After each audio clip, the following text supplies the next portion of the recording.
And as he talked with them, behold, there came up the champion, the Philistine of Gath, Goliath by name, out of the armies of the Philistines, and spake according to the same words, and David heard them. And all the men of Israel, when they saw the man, fled from him, and were sore afraid. And the men of Israel said, Have ye seen this man that is come up? Surely to defy Israel is he come up. And it shall be that the man who killeth him, the king will enrich him with great riches, and will give him his daughter, and make his father's house free in Israel. On April 13th, Michelle Borstein, the religion reporter for the Washington Post, published a story about a prominent Richmond area minister, Bishop Gerald Glenn, age 66, and founder and leader since 1995 of the New Deliverance Evangelistic Church in Chesterfield, where she stated forebodingly, Glenn preached in church about the virus in March before he became sick, encouraging people not to be afraid. On March 22nd, 5 days after Virginia Governor Ralph Northam D. had urged people to avoid non-essential gatherings of more than 10 people, Glenn told his congregation that I firmly believe that God is larger than this virus, according to a video played April 6th by Richmond station WTBR. And David spake to the men that stood by him, saying, What shall be done to the man that killeth this Philistine, and taketh away the reproach from Israel? For who is this uncircumcised Philistine, that he should defy the armies of the living God? And the people answered him after this manner, saying, So shall it be done to the man that killeth him. Most persons who have never been a soldier or in battle might describe both war and battle as hell. But to a military commander and his intelligence officer, it is rather a pageant of ordered chaos. And the ancient Chinese general Sun Tzu once said that wars are won before they are fought. And the narrative description of the death of Richmond Bishop Glenn is ominously foreboding because of the manner in which the reporter suggests that had not Bishop Glenn adhered to the dictates of his conscience and the devotions and convictions of his faith, he may not have perished from a lethal pathogen about which the governor had warned him earlier. And there is a reasonable logic that appears to reinforce that conclusion, providing a rational basis for churches to close their doors in response to a novel coronavirus, believed to be infectious, simply for reasons of safety and emerging from the lockdowns. It might also appear to a logical finding that, according to Barna Group, as reported in Christian Post, 1 in 5 churches across America did not survive the pandemic crisis. Yet prior to the end of the year, headlines across America highlighted what was described as a sharp decline in church memberships, a loss of approximately 12% over the past decade. In fact, from 2006 to 2012, according to Christianity Today, an estimated 30,000 congregations had closed their doors forever, which appears quite large, but they reported that this loss was counterbalanced by emergence of almost 50,000 churches, mostly non-denominational, between 1998 and 2017, as well as the good news that American churches actually had the lowest closure rate of any institution in the United States. And by 2006, it was estimated that across America, the number of congregations had peaked at 414,000, but had ebbed to approximately 384,000 by 2012. Divided among 13 major denominations, of which the Southern Baptist Churches, evangelical Christians, represent the largest Protestant denomination. According to the Christian Post, Almost 300,000 of those congregations are affiliated with Protestant denominations, averaging out to about 6,000 Protestant churches per state, for approximately 228.1 million Christians in the United States, with memberships averaging about 760 per church for Christians who represent 70.6% of those Americans who profess a faith denomination at all, according to the Pew Research Center.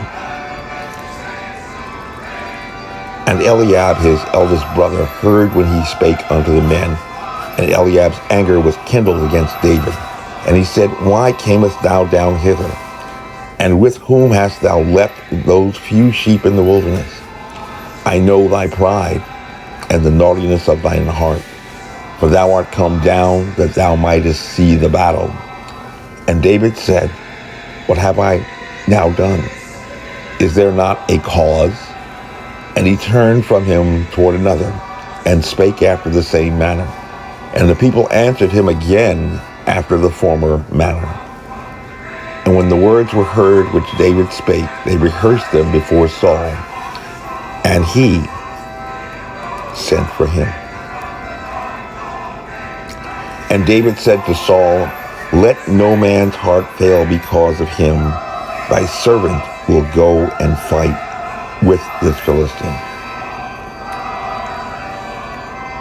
Yet what is striking in the account about the death of the Pentecostal pastor, however, is that the news reporter just happened to have readily available a video clip from the bishop's sermon at which he was claimed to have spoken out against the fear arising from a novel coronavirus, as if someone just happened to be listening at the time in a nation where less than 20% of Americans, according to Gallup polls, regularly attend a church service.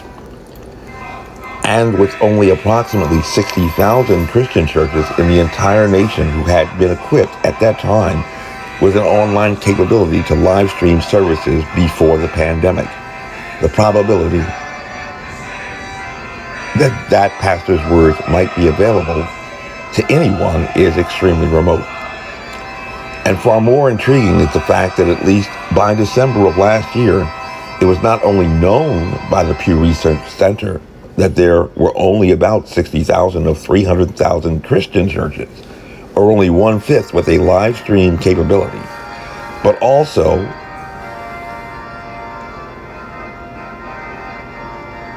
the content of those sermons had been meticulously analyzed for common words, length, and responses from their congregations. Information collected from a search engine they specifically developed at the Pew Research Center in what they described as the Religious Repression Project, a robust intelligence capability that just happened to ramp up as if someone was preparing for a war just as a novel coronavirus was emerging in China. An intriguing coincidence. And Saul said to David, Thou art not able to go against this Philistine to fight with him, for thou art but a youth, and he a man of war from his youth. And David said unto Saul, Thy servant kept his father's sheep, and there came a lion and a bear, and took a lamb out of the flock. And I went out after him, and smote him, and delivered it out of his mouth. And when he arose against me, I caught him by his beard, and smote him, and slew him. Thy servant slew both the lion and the bear, and this uncircumcised Philistine shall be one as one of them, seeing he hath defied the armies of the living God. David said, Moreover, the Lord that delivered me out of the paw of the lion and out of the paw of the bear, he will deliver me out of the hand of the Philistine. And Saul said unto David, Go, and the Lord be with thee. As was highlighted in an earlier video on March 15th, the city of Alexandria, which has approximately 160 churches, Christian churches alone, on orders from the governor, issued meeting and gathering guidance to prevent the spread of COVID-19, while also announcing that the governor had prohibited all non-essential gatherings of more than 100 people, including churches.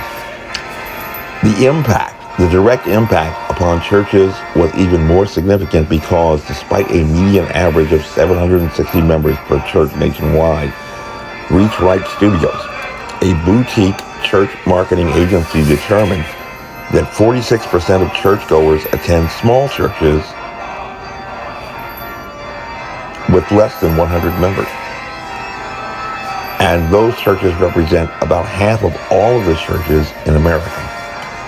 So on March 15th, when Governor Northam banned all non-essential gatherings of more than 100 persons, he effectively closed half of the churches in the state, and which, because of size, were more likely to possess an online capability,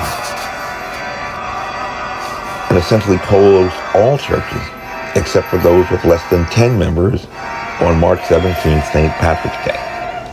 But still, regardless of size, overall, only 1/5 of those churches may have developed the gain-of-function capability of online virtual worship. Again, as noted in an earlier video, the guidance stated that the general public is currently at low risk because we are not seeing transmission where the source is unknown. This assessment of a low risk and the determination that the governor had not yet seen any evidence of transmission of a pathogen about which the source was unknown bears legal significance because under VA Code 32.148.06, the governor was required to have definitely identified an affected area known to have been exposed to or infected with, or who are reasonably expected to have been exposed to or infected with a communicable disease of public health threat, exceeding or abusing his statutory authority, making the law unconstitutional. And Saul armed David with his armor, and he put an helmet of brass upon his head. Also he armed him with a coat of mail.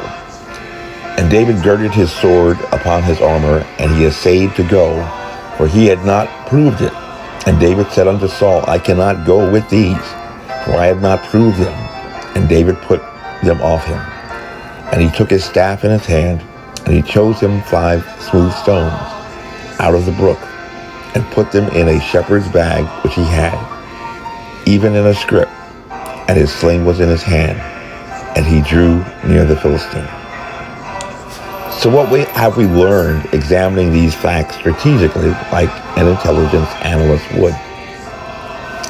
On April 7th, the Governor's Office of Diversity, Equity, and Inclusion issued guidance to churches stating that as a result of the risk involved to public health, faith communities are encouraged to conduct all services using electronic or virtual communication, to include incorporating online or mail-in donations, video streaming of faith leaders and congregants from home, weekly meetings held using video or telephone conferencing, and strict adherence to appropriate social distancing for those faith communities who are serving as sites for care of the public during the pandemic.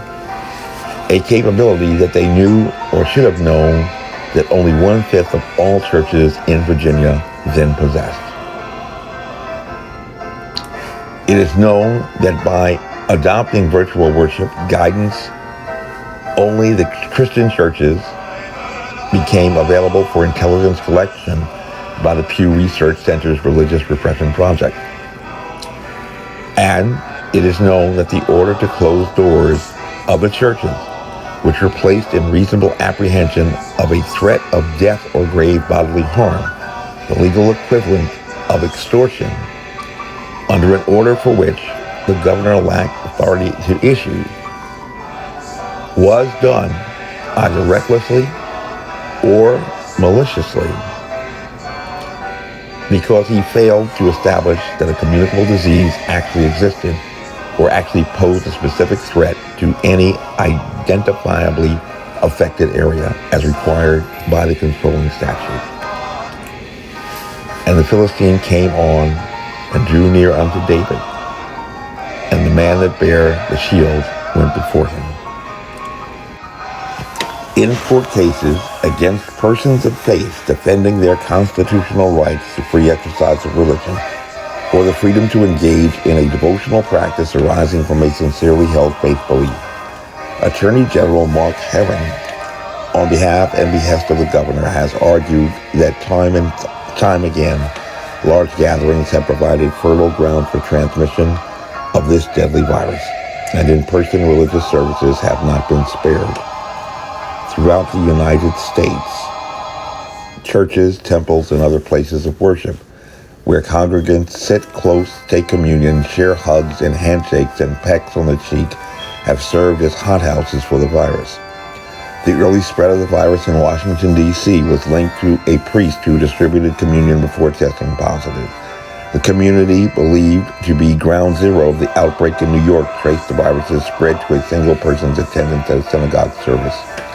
And in Glenview, Illinois, 43 people who attended a March 15th service at the Life Church are displaying symptoms of the illness, and one member of the church recently died of the disease.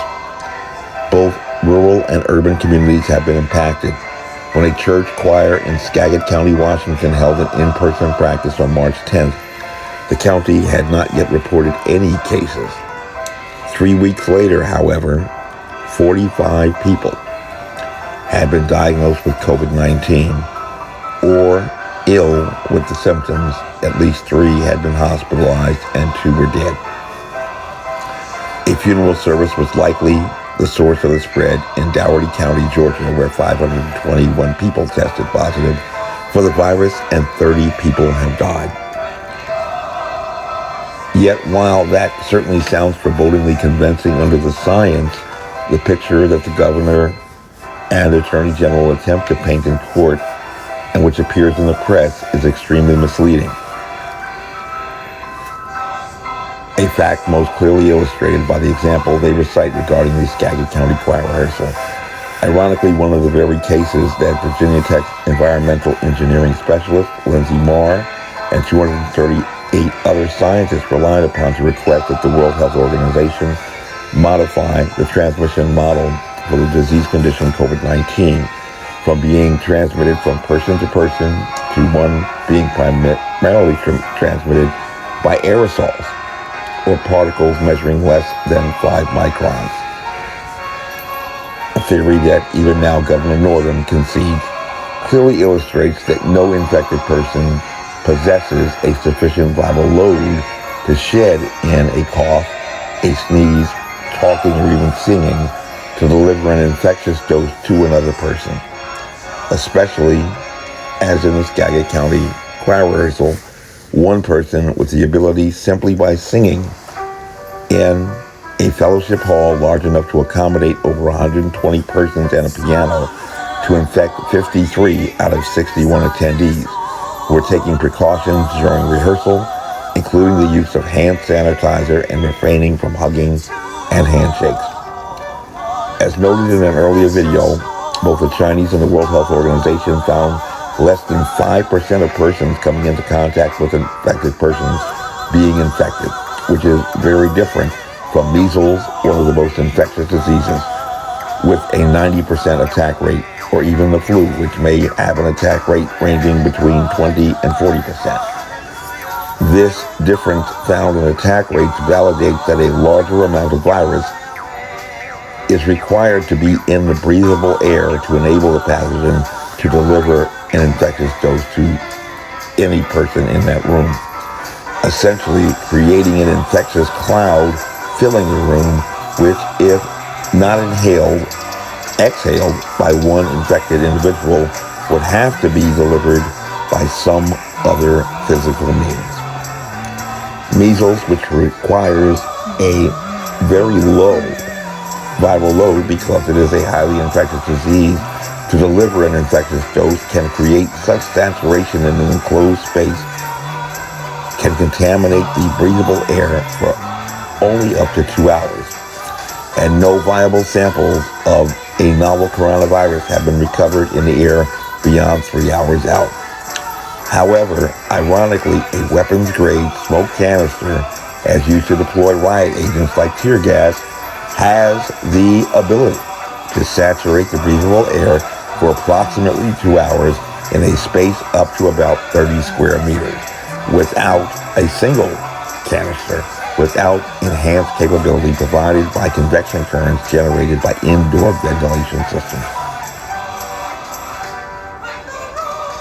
Then said David to the Philistine, Thou comest to me with a sword and with a spear and with a shield, but I come to thee in the name of the Lord of hosts, the God of the armies of Israel, whom thou hast defied.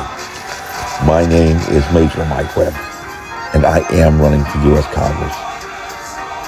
With liberty, honor, and excellence, by God, we shall make America great again. Honest.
This advertisement was authorized by Mike Webb.